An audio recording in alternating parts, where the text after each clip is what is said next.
नमस्कार विद्यार्थी मित्रांनो, माझं नाव सुहास भिसे. स्वागत आहे तुमचं सर्वांचं प्रदा करंट अफेअर्स मराठी या आपल्या मायबोली भाषेतील एज्युकेशनल यूट्यूब चॅनलमध्ये. विद्यार्थी मित्रांनो, सर्वप्रथम आपण जर नवीन असाल, पहिल्यांदा या चॅनलवरील व्हिडिओ पाहत असाल तर चॅनलला या ठिकाणी अवश्य सबस्क्राईब सुद्धा करून घेऊ शकता.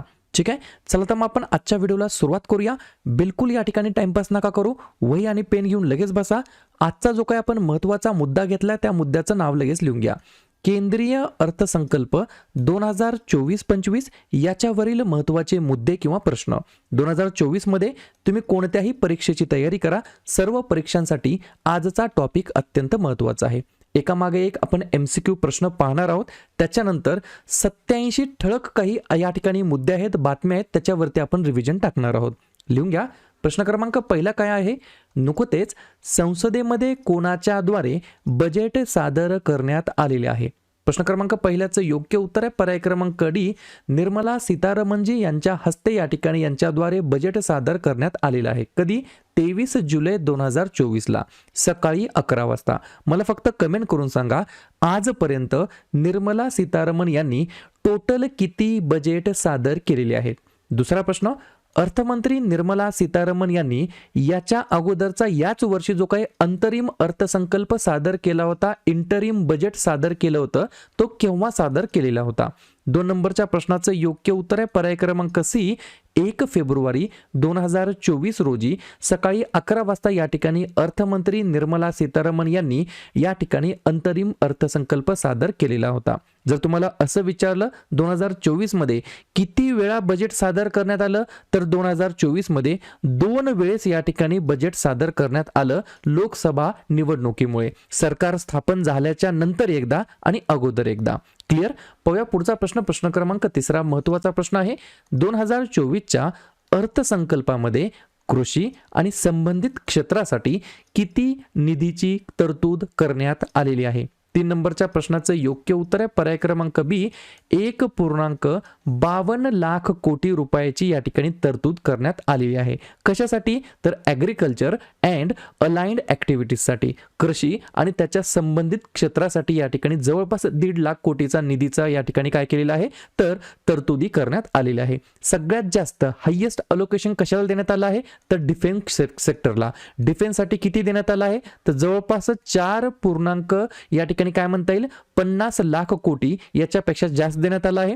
2 नंबरला आहे रुरल डेव्हलपमेंट म्हणजे ग्रामीण विकासासाठी 2.65 लाख कोटी एवढं देण्यात आलेलं आहे. 3 नंबरला आहे शेती विषयक, आपण आत्ताच पाहिलं 1.51 लाखापेक्षा जास्त. त्यानंतर होम अफेअर्ससाठी 1.5 लाखापेक्षा जास्त, एज्युकेशनसाठी 1.25 लाखापेक्षा जास्त, IT आणि टेलिकॉम इंडस्ट्रीसाठी 1.16 लाख कोटीपेक्षा जास्त आणि आरोग्य सेक्टरसाठी 89,287 या ठिकाणी कोटी एवढं या ठिकाणी काय केलेलं आहे, निधीची तरतूद करण्यात आलेली आहे.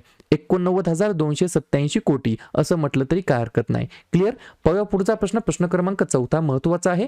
2024-25चं हे जे काही बजेट होतं, अर्थसंकल्प होता, याची थीम काय होती, विषय काय होता? तर लिहून घ्या. पर्याय क्रमांक ए, रोड मॅप फॉर विकसित भारत. बरोबर, रोड मॅप फॉर विकसित भारत हा या ठिकाणी अर्थसंकल्पाचा विषय होता. 4 मेन पिलरवरती हा विषय होता. कोणकोणते? तर गरीब, महिला, युवा आणि अन्नदाता. गरीब म्हणजेच पुअर, महिला म्हणजेच वुमन, युवा म्हणजेच यूथ आणि अन्नदाता म्हणजे आपले फार्मर्स, आपले शेतकरी. ठीक आहे. पुढचा प्रश्न. प्रश्न क्रमांक 5. देशांतर्गत संस्थांमधील उच्च शिक्षणासाठी किती लाख पर्यंतच्या कर्जासाठी आर्थिक सहाय्य करण्याची घोषणा केलेली आहे? 5व्या नंबरच्या प्रश्नाचं योग्य उत्तर आहे पर्याय क्रमांक डी, 10 लाख रुपयापर्यंत जे काही आर्थिक सहाय्य असणार आहे. कशासाठी? तर हायर एज्युकेशनसाठी, उच्च शिक्षणासाठी 10 लाख रुपयापर्यंतच्या कर्जासाठी आर्थिक सहाय्य करण्याची घोषणा केलेली आहे. पुढचा प्रश्न. जे काही सॅलरीड या ठिकाणी एम्प्लॉय आहेत, पगारदार कर्मचारी आहेत, त्यांच्यासाठी मानक वजावट 50,000वरून किती पर्यंत केलेली आहे? मानक वजावट ज्याला इंग्रजीमध्ये म्हणता येईल स्टँडर्ड डिडक्शन. 6व्या नंबरच्या प्रश्नाचं योग्य उत्तर आहे पर्याय क्रमांक सी, 50 वरून या ठिकाणी 75,000 केलेलं आहे. कोणासाठी? पगारदार कर्मचारी यांच्यासाठी. आणि अजून एक कॅटेगरी आहे पेन्शन धारकांसाठी. तर जे काही पेन्शन धारक आहेत, कौटुंबिक पेन्शनवरील कपात ही या ठिकाणी त्याचं जे काही डिडक्शन आहे ते 15K वरून किती केलं आहे? 25K केलेलं आहे. 15K, के म्हणजे 1000, 15,000 वरून 25,000 केलेलं आहे. पुढचा प्रश्न पहा, व्हिडिओ जर तुम्ही शेवटपर्यंत पाहिला तरच तुम्हाला या ठिकाणी हा चॅप्टर हा टॉपिक समजून येईल. नाहीतर या चॅनलवरील थोडासा व्हिडिओ बघायचा, त्या चॅनलवरील थोडासा व्हिडिओ बघायचा, याचे 2-4 प्रश्न बघायचे, त्याचे 2-4 प्रश्न बनवायचे किंवा बघायचे आणि आपला स्वतःचा एक तर्क तयार करायचा, असं बिलकुल करायचं नाही. एखाद्या टॉपिकला तुम्ही पकडलात ना तर तो शेवटपर्यंत पाहायचा, वहीमध्ये लिहून घेण्याचा प्रयत्न करायचा. 7वा प्रश्न लिहून घ्या. अर्थसंकल्प 2024 नुसार भारताची एकूण महागाई लक्ष्यापेक्षा किती टक्के जास्त असणार आहे? तर 4% या ठिकाणी जास्त असणार आहे. पर्याय क्रमांक बी. पुढचा प्रश्न, किती लाखाच्या उत्पन्नापर्यंत कर हा 0 असणार आहे? तर पर्याय क्रमांक ए, या ठिकाणी 3 लाखापर्यंत या ठिकाणी जे काही उत्पन्न असणार आहे त्यांचं जे काही टॅक्स आहे ते 0 असणार आहे. लक्षात घ्या, मी तुम्हाला इमेज दाखवलेली आहे, सिम्प्लिफाईंग द न्यू टॅक्स रिजिम. याच्यानुसार 0 ते 30 लाखापर्यंत जर उत्पन्न असेल तर तुमचा जो काही टॅक्स असणार आहे तो 0 असणार आहे. 3 लाख रुपये ते 7 लाख रुपये असेल तर टॅक्स तुम्हाला द्यावा लागणार आहे 5%.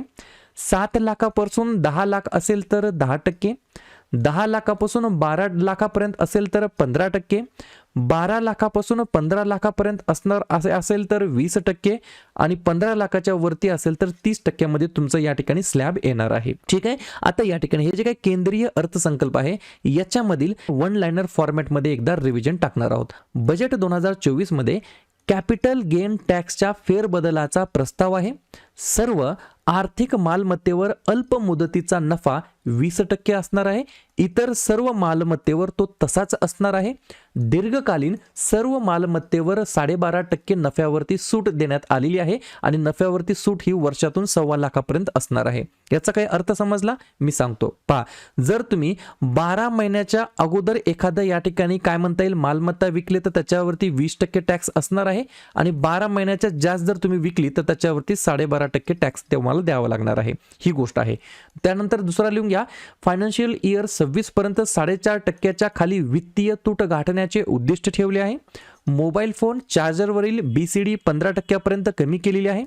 सर्वाधिक कॅपेक्स खर्च अर्थव्यवस्थेला आणि रोजगार निर्मितीला समर्थन देण्यासाठी प्रस्तावित केलेला आहे. महिला मुलींना लाभ देणाऱ्या योजनांसाठी सरकारने 3 लाख कोटी रुपयांहून अधिक या ठिकाणी निधी तरतूद केलेली आहे. ज्यांनी पूर्वीचे कर्ज घेतले होते आणि ते भरले देखील त्यांच्यासाठी मुद्रा कर्जाची मर्यादा 10 लाख रुपयावरून 20 लाख रुपयापर्यंत या ठिकाणी वाढवण्याची घोषणा केलेली आहे. अर्थसंकल्पामध्ये रोजगार, कौशल्य, MSME आणि मध्यम वर्गावरती भर देण्यात आला आहे.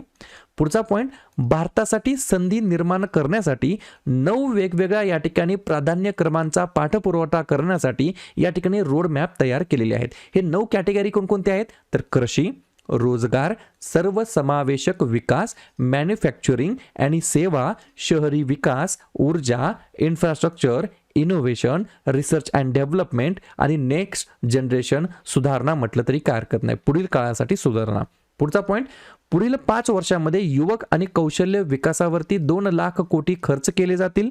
शेतकऱ्यांना त्यांची देय रक्कम मिळण्यासाठी शेतजमिनी आणि शेतकऱ्यांचे डिजिटल कव्हरेज या ठिकाणी करण्यात येणार आहे.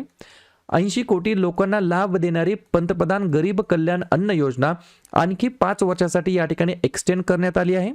नोकरीच्या बाजारामध्ये प्रवेश करणाऱ्या 30 लाख तरुणांना 1 महिन्याचे PF योगदान देऊन सरकार प्रोत्साहन देणार आहे. सरकारी रोजगाराशी संबंधित 3 योजना या ठिकाणी सुरू करणार आहेत. कर्मचाऱ्यांमध्ये महिलांच्या सहभागाला प्रोत्साहन देण्यासाठी सरकार कार्यरत महिला वसतिगृहे स्थापन करणार आहे. PM विश्वकर्मा योजनेची घोषणा माननीय अर्थमंत्र्यांनी 1 या ठिकाणी फेब्रुवारी 2023 रोजी वार्षिक केंद्रीय अर्थसंकल्प 23-24 मध्ये केलेली होती. 17/9/2023 रोजी पंतप्रधानांनी ते या ठिकाणी लॉन्च केलेली आहे. या योजनेचं उद्दिष्ट आहे कारागीर आणि कारागिरांना शेवटपर्यंत समर्थन प्रदान करणे आणि जे त्यांच्या हातांनी आणि साधनांनी काम केलेलं आहे त्यांच्यासाठी या ठिकाणी प्रोत्साहन या ठिकाणी देणे. पुढचा पॉइंट, बिहार, झारखंड, पश्चिम बंगाल, ओडिसा आणि आंध्र प्रदेशच्या सर्वांगीण विकासासाठी पूर्योदय योजना या ठिकाणी तयार होणार आहे. सरकार दरवर्षी 1 लाख विद्यार्थ्यांना थेट कर्जाच्या रकमेच्या 3% व्याज सवलतीसह ई-वाउचर प्रदान करणार आहे. हब आणि स्पोक मॉडेलमध्ये 1000 ITIs अपग्रेड या ठिकाणी केले जाणार आहे. 7.5 लाख रुपयापर्यंतच्या कर्जाच्या सुविधा देण्यासाठी मॉडेल स्किलिंग कर्ज योजना या ठिकाणी सुधारित केली जाणार आहे. राज्य, उद्योग यांच्या सहकार्याने कौशल्य निर्मितीसाठी केंद्र पुरस्कृत नवीन योजना 5 वर्षांमध्ये 20 लाख तरुणांना या ठिकाणी कुशल बनवण्यासाठी काम करणार आहे. सरकार 32 शेतामध्ये आणि बागायती पिकांसाठी नवीन 109 उच्च उत्पन्न देणारी हवामानास अनुकूल बियाणे जारी करणार आहे. कृषी आणि संलग्न क्षेत्रासाठी 1.52 लाख कोटीची तरतूद करण्यात आली आहे. कर्मचाऱ्यांमध्ये महिलांच्या सहभागाला प्रोत्साहन देण्यासाठी सरकार कार्यरत महिला वसतिगृहे स्थापन करणार आहे. हवामानामध्ये अनुकूल बियाणे विकसित करण्यासाठी सरकार खासगी क्षेत्र, डोमेन तज्ज्ञ आणि इतरांनी निधी या ठिकाणी प्रदान करणार आहे. रोजगार आणि कौशल्यमध्ये इफ्को नावनोंदणीनंतर आधारित रोजगाराशी संबंधित प्रोत्साहनासाठी योजना आखणार आहे. त्यानंतर लिहून घ्या, 2 महत्त्वाच्या योजना असणार आहेत. योजना ए असणार आहे फर्स्ट टाइमरसाठी, जे की या ठिकाणी पहिल्यांदा जॉब करणार आहेत. सर्व औपचारिक क्षेत्रातील कामगारांमध्ये प्रवेश करणाऱ्यांना 1 महिन्याचे वेतन, महिना 1 लाख पगाराची या ठिकाणी पात्रता असणार आहे. अशा प्रकारचे या लोकांसाठी ही फर्स्ट टाइमर योजना असणार आहे. योजना बी, मॅन्युफॅक्चरिंगमध्ये रोजगार निर्मिती, मॅन्युफॅक्चरिंगमध्ये अतिरिक्त रोजगार, इफ्को योगदानाला प्रोत्साहन या ठिकाणी दिले जाणार आहे. ईशान्येमध्ये इंडिया पोस्ट पेमेंट बँकेच्या 100 शाखा या ठिकाणी स्थापन केल्या जाणार आहेत. जवळपास 2.66 लाख कोटी रुपये ग्रामीण विकासासाठी तरतूद करण्यात आली आहे.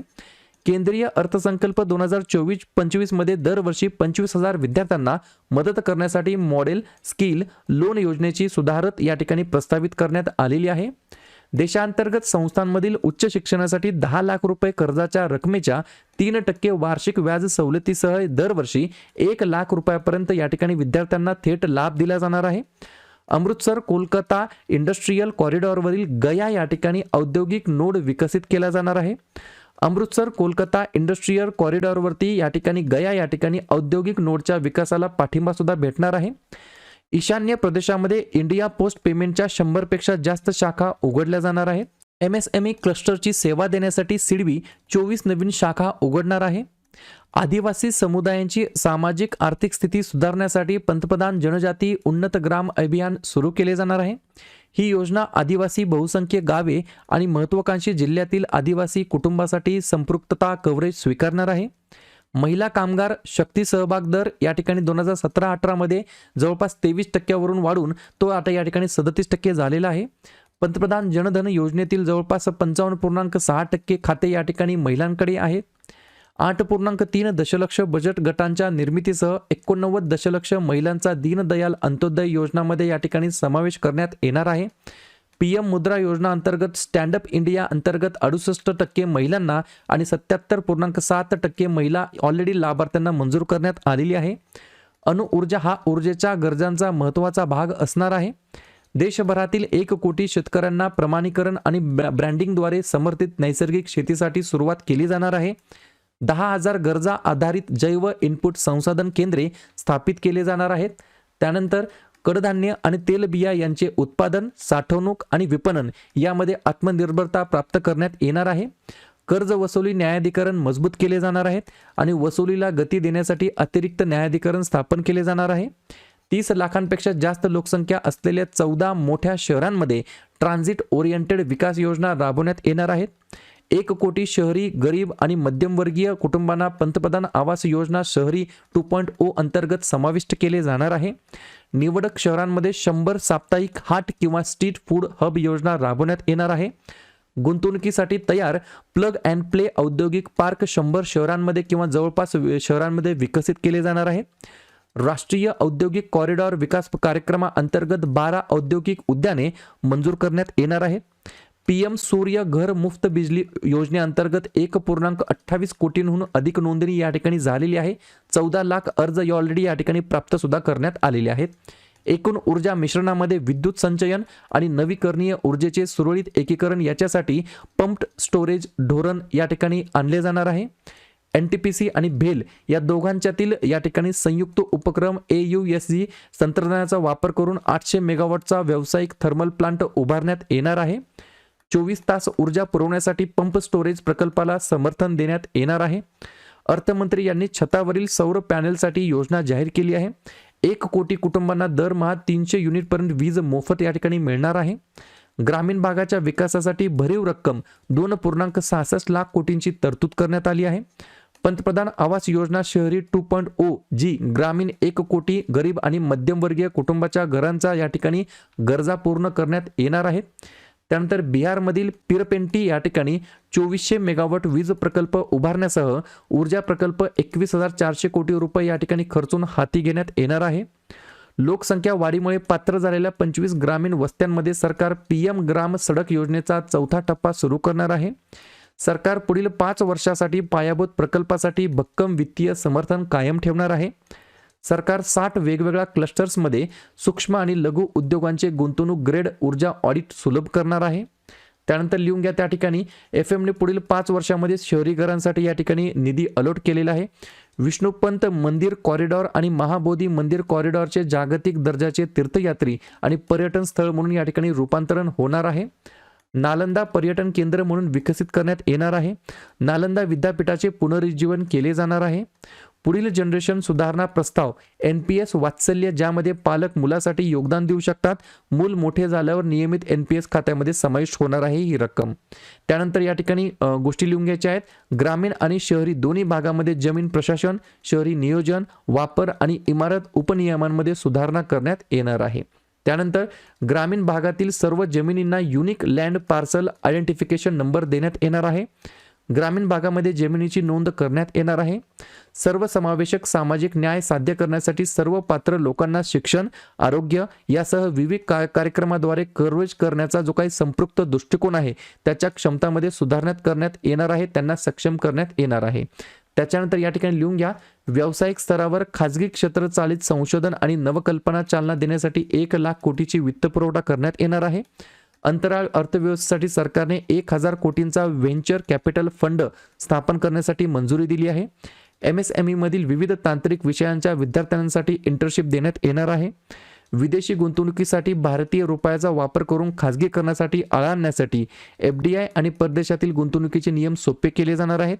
उद्योग आणि व्यापारासाठी अनुपालन वाढविण्यासाठी सरकार श्रम सुविधा पोर्टलचे पुनरुत्थान करणार आहे. आणि शेवटचे 2-3 पॉईंट लिहून घ्या. 25 गंभीर खनिजांवरील सीमा शुल्क आणि त्यापैकी 2 साठी या ठिकाणी BCD कमी करण्यात येणार आहे. बेसिक कस्टम ड्युटीमध्ये अनेक बदल करण्यात येणार आहेत. आणि सोने आणि चांदीवरील सीमा शुल्क 6% आणि प्लॅटिनमवरील 6.5% पर्यंत कमी करण्याचा या ठिकाणी प्रस्ताव सुद्धा देण्यात आलेला आहे. व्हिडिओ थोडासा फास्ट झाला असेल कारण की या ज्या काही गोष्टी असतात प्रत्येक गोष्ट एक्झामला विचारली जात नाही. मेन टॉपिक मी कव्हर करण्याचा प्रयत्न केलेला आहे. व्हिडिओ आवडला नक्की व्हिडिओ लाईक करा. जवळच्या मित्रमैत्रिणींना हा व्हिडिओ हे यूट्यूब चॅनल जरूर शेअर करा. आणि उद्या संध्याकाळी 7:30 वाजता कोणत्या टॉपिकवरती व्हिडिओ घ्यायचा हे जाताना नक्की कमेंट करा. व्हिडिओ पाहिल्याबद्दल सर्वांचा अगदी मनापासून आभार आणि धन्यवाद. चॅनलला सबस्क्राईब जर नसेल केलं तर चॅनलला सबस्क्राईब करायला देखील बिलकुल विसरू नका. ठीक आहे.